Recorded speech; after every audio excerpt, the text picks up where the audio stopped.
sometimes it's harder to distinguish a dream from reality. And sometimes your dream can become reality. But in this case, this detective is going to solve a case in his dream. But the reality is a really huge plot twist. So if you are into these kind of stories, y'all hit the subscribe button. And if you get a chance, put the like button on the TV and then turn it on and let your TV run for 12 hours until it gets really hot. And then when the like button's off, I want you to take it off. And I want you to just take a hammer and start smushing it. Smush it away until it's gone. And it disintegrates. Alright, y'all. Let's get into this vivid dream.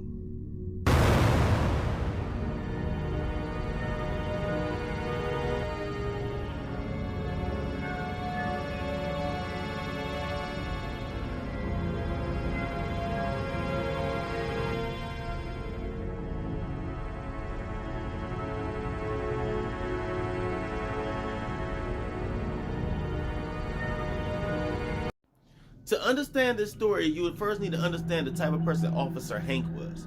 Officer Hank was a very good officer, never lost his cases, always was able to put the stamp solve on it, and he spends a lot of time doing work and always, busy doing this or busy doing that, so he rarely slept. So he decided he needed to take a week off because he was just so deprived of sleep and stuff, so he needed to go home and he needed to get some adequate rest. But for some reason, he just could never stop feeling drowsy and groggy. So when he got home, he took his week off and he lay down and he went to sleep, and then the next day, he would find out about a murder that occurred on the beach that he lives on. So, of course, he went out of his vacation to solve this murder because it's so close to home. During this investigation, there was really no evidence as to what happened, but what he did have is his first couple of small leads. It was a woman, she was shot close, and it also was noticed that there was footprints in the ground, but they really wasn't like regular shoe prints. It was like maybe somebody were wearing socks or maybe even barefooted, but it was still something to go off of. So he would go door to door talking to each neighbor, and of course, first he goes to his first suspect, which is obviously the husband. He already didn't care too much for this husband, so he put him as the first primary suspect.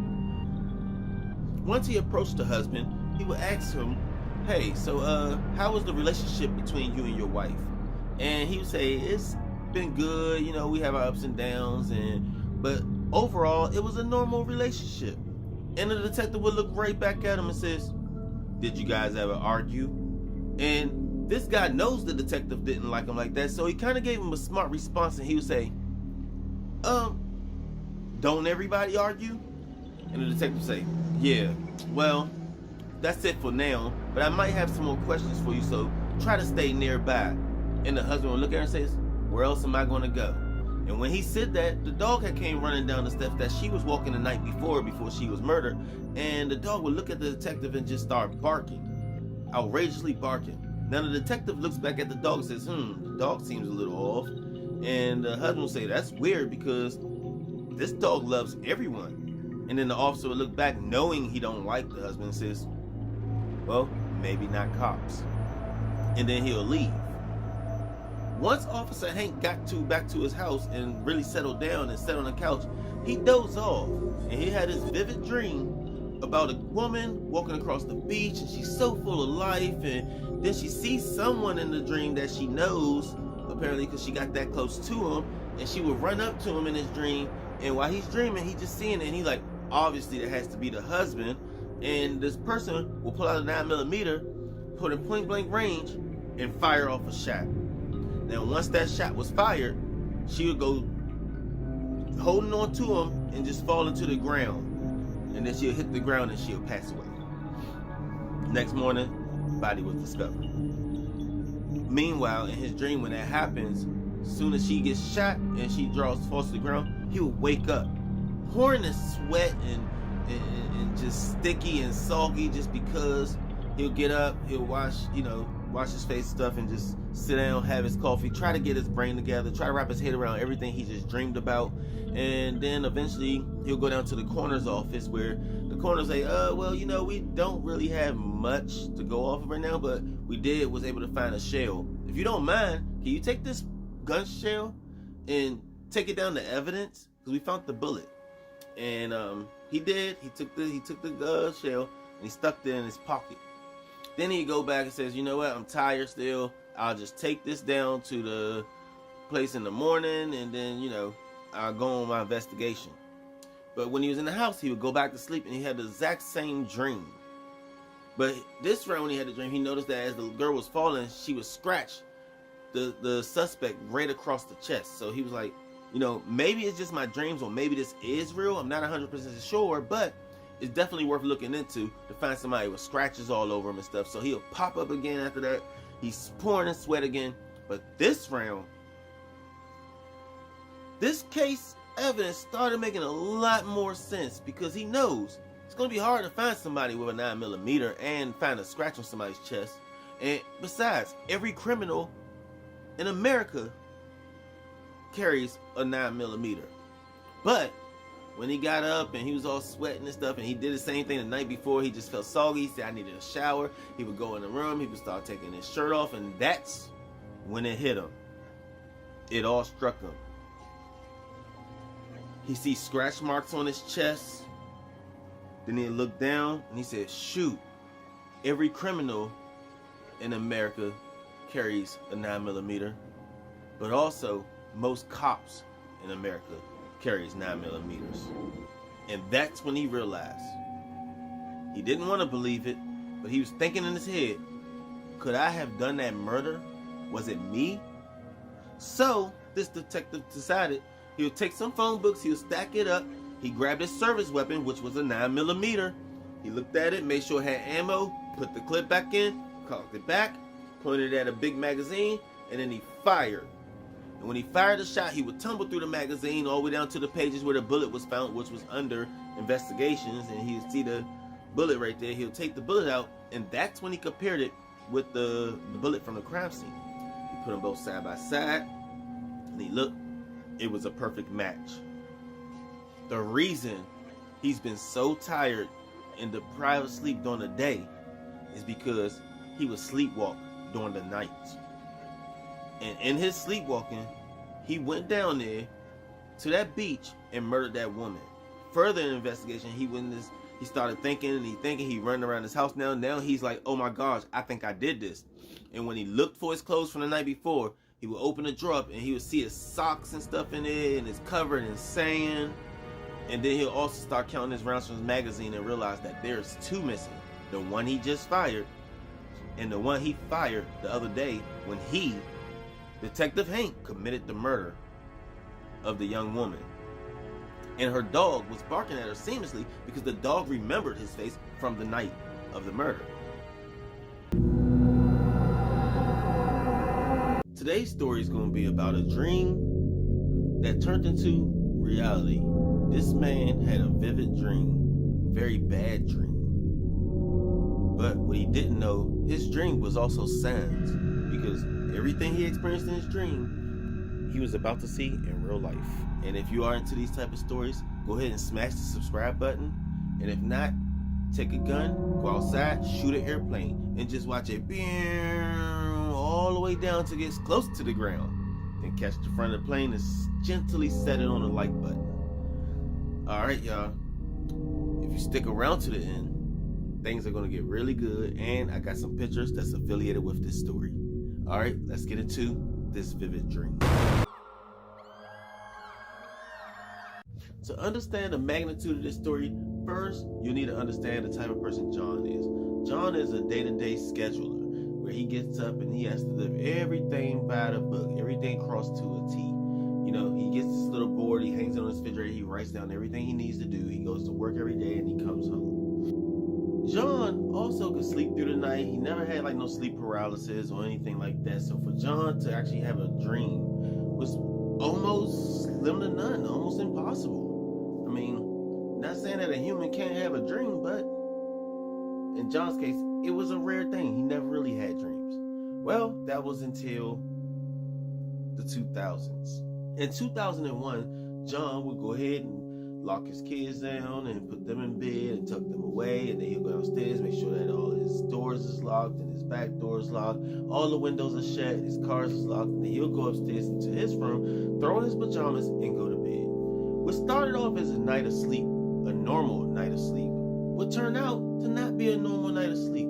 It'll actually turn out to be a horrible night of sleep, because right around 3 a.m. into his peak of his sleep, he would start having these dreams.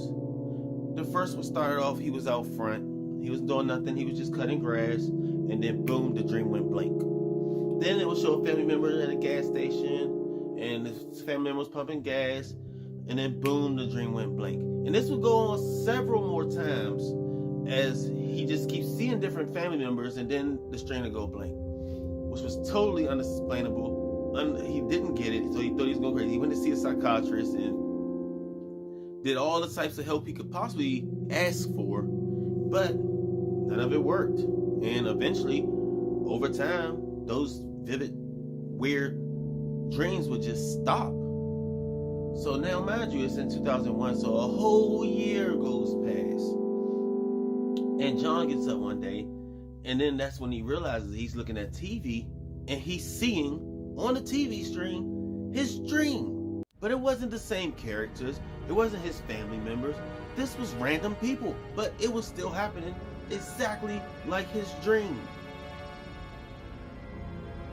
I mean, he's standing at the TV shocked. He couldn't believe what he was seeing. Every single dream he had was on the TV screen. Not only was it on the TV screen, but now he was also understanding why every time he would see a person, the stream would go blank. And that's because they would die. Not only would they die, but the person he been dreaming about, and this guy that's in his dream, that's apparently making him wake up or knock out of his trance, was none other than Muhammad, the DC sniper. When he'd wake up, he's seen each part of his dream was each place that the DC sniper had murdered someone. Not only that, but every time he would end his dreams, right before he wakes up, he would see this blue car. Now, mind you, on the news, it went out as a white van. So the chances of him knowing that it was going to be a blue car that got caught was just magnitudely outrageous. So, if you guys were into this type of story, please smash the subscribe button. If you guys found the key in this story, please put it in my comments so that you can get pinned to the top. And remember, the secret in this story has something to do with the character that's having the dreams, and how he was having the dreams, and how did he know all these locations. For most of us, the purchase of a home is the best investment we'll ever make, the most important investment we'll ever make. It's a transaction that includes much more than money. It ties in our hopes, our dreams, and Alicia Adams is getting more than what she bargained for. She's looking for her dream house. Welcome to episode 4 of Vivid Dreams. As you guys know, I'm new to telling these dream stories, so if you are into this type of content, it'll really help if you subscribe to my channel. And if you could, take my like button and throw it inside of your freezer until it gets so cold you can't push it. And then use a flame tool to burn it all up until it gets so soft that as soon as you tip it, you hit the like button. Alright, y'all, let's get into the dream house. Those hot summer days. The sun was beaming. It was not too hot, not too cold. It was mild. You could smell the fresh air all outside, and all the grass is nice and cut. The smell of flowers, and just such a beautiful day in this beautiful home, and that's all she could think about. And then reality struck. The alarm went off. It was a dream. So her husband wakes her up and tells her, hey, come on, we gotta go house searching today, because they are looking for a house, but their budget is way lower than this house that she's dreaming about. She would look at him and say, oh, I gotta look at houses today. And then she'll get up and she stretches, she's looking at him and say, I just had a dream of this really big house, 2 stories, beautiful yard, beautiful white fence, even has a jacuzzi in the room. And he would look back at her and say, all right, now you know we're looking for starter homes, so that sounds like a dream home, but that's way out of our budget. Look on the bright side. We have 15 houses to go see today. And she was like, all right, well, that's good. And then she get up and get herself together. Then they proceed to leave the house.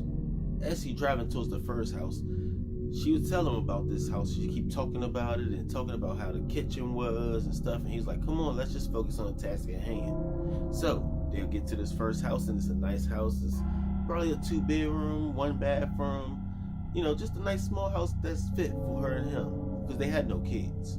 So she'll go inside and she'll see the house, she'll look at it, and as they walking down the driveway, he'll say, what is it? You don't like it? She's like, it's nice. He's like, are you just saying that? She said, no, it's nice. He's like, let me guess, but it's not the dream house. She's like, it is. I just found the perfect house. I found it in my sleep. And they go see 3 more houses that day. But after they went to see those last couple of houses, they would call it and they pack it up, they would go home, and then they go to sleep for that night. And when she went to sleep, she would have that dream again. And she's back inside of this house. This round, she's in the living room. There's a really big TV. She see a picture deck on the window, and it has the little sitting area. It has a nice dining room. It has this really huge table set. And then it has a sitting room, and she'll see a family room. And then, just like the last time, her alarm will go off. So she get up, and he say, come on, honey, let's go look at some more houses. And again, they go outside, they get in the car, and they go barreling down the road, looking at houses and stuff. We're gonna go see this house and that house and that house. But none of the houses, again, on day 2, met her expectation.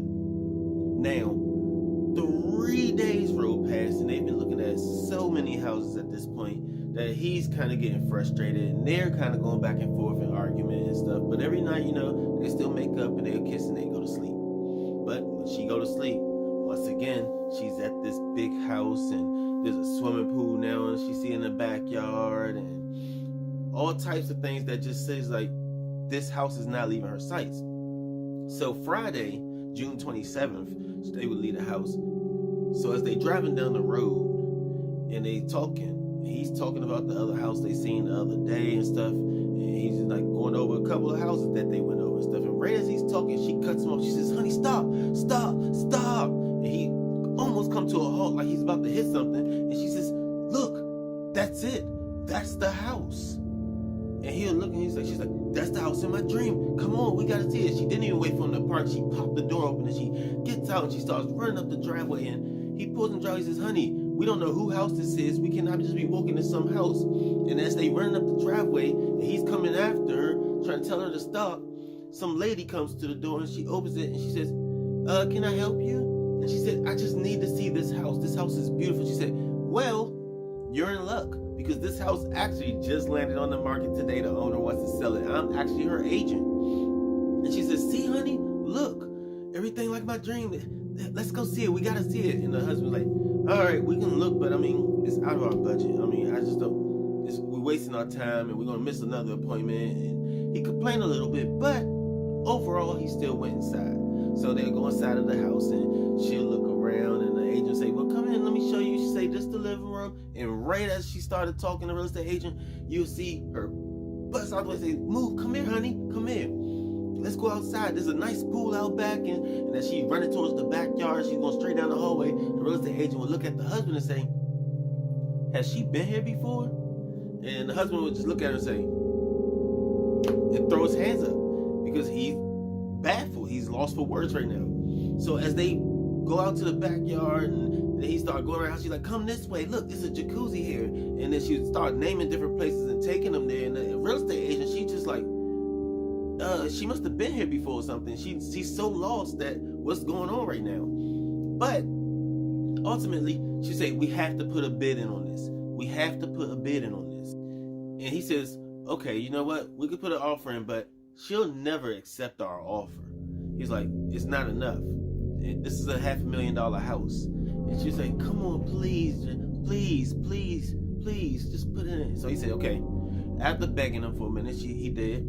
So they went on ahead and put in the offer. And as they stand in the kitchen and they waiting on the real estate agent lady, she goes upstairs to the master bedroom where the owner was present at and says, here's the offer. And as they downstairs in the kitchen talking, Alicia and her husband, they going back and forth, and they saying, yeah, well, it'd be a dream if we could get this house and all this stuff. And as they talking, the real estate agent lady, she'll come back down the steps and she'll go into the kitchen and she'll say, congratulations, you just bought yourself a home. And they said, he said, really? He looked, he was so shocked, and he said, what? And they just hugged each other. And she's like, look, honey, we got our dream home. And then right as they doing that, the owner will come downstairs, and the real estate agent will say, look, y'all, here, madam, she said, these are the people that bought your home. And right as she says that, and the owner of the house looks up at Alicia and them, she'll stop and she freezes. She'll say, oh my God, you're the one that's been haunting this house. It was you the whole time. You were here every night. But ultimately, they'll be the new owners of that home. And the only reason they got that home is because every single night in her dream, she'd visit that lady's house. And that lady was believing the entire time her house was haunted by a ghost. And that's why she was so anxious to sell the home. When she met with the other girl, she instantly knew that was the girl that's been hunting her house. And she instantly knew that was the house of her dreams. So if you are into these vivid stories, please make sure you subscribe to my channel, and you turn on all notifications so you don't miss any of my 3 to 4 weekly uploads. And that's gonna do it. See y'all.